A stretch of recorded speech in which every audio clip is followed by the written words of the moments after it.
সুস্থ আপনার অর্গ্যানিক ওয়েতে আমরা না খাই বা আমরা না পাই। আমাদের এখানে কিছু কিছু বিষয় এখানে লক্ষ্য করা প্রয়োজন, যে প্রাণী এটার কিন্তু একসময় নাম ছিল পশু সম্পদ, আপনারা অনেকেই জানেন। তো এটাকে প্রাণী সম্পদ কেন করা হয়? এটার পেছনে যদি আপনি ইতিহাস দেখেন, যুক্তি দেখেন, তাহলে কিন্তু কিছু কিছু বিষয় আপনি নিজেই উপলব্ধি করতে পারবেন। সেটা হচ্ছে, পশু বলতে আমরা অনেক সময় আমরা একটা নেগেটিভ সেন্স আমাদের মাঝে ক্রিয়েট হয়, অ্যাপ্রোচ ক্রিয়েট হয়। কিন্তু প্রাণী বললে কিন্তু আমরা বুঝি না, আমাদের যেমন প্রাণ আছে তারও একটি প্রাণ আছে, তারও অনুভূতি আছে, তারও একটি জীবন আছে, তাকেও সুন্দরভাবে চলতে হবে।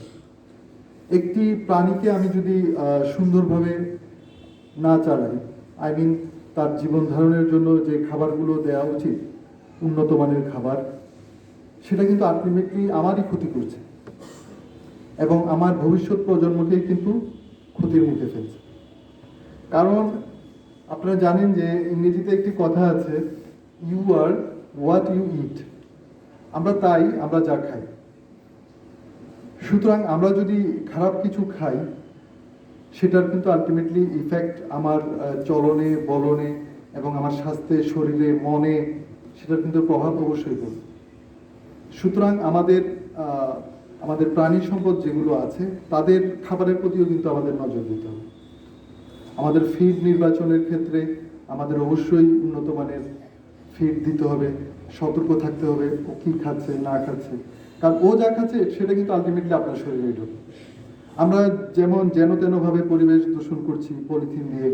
এই যে পলিথিনগুলো গিয়ে বৃষ্টির পানিতে বা নদীর প্রবাহের মাধ্যমে সাগরে পড়ছে, সেখানে কিন্তু শত শত মাছ যেমন এই পলিথিনের টুকরাগুলো খাচ্ছে, সেই মাছ কিন্তু আবার আমরা ভক্ষণ করছি আলটিমেটলি।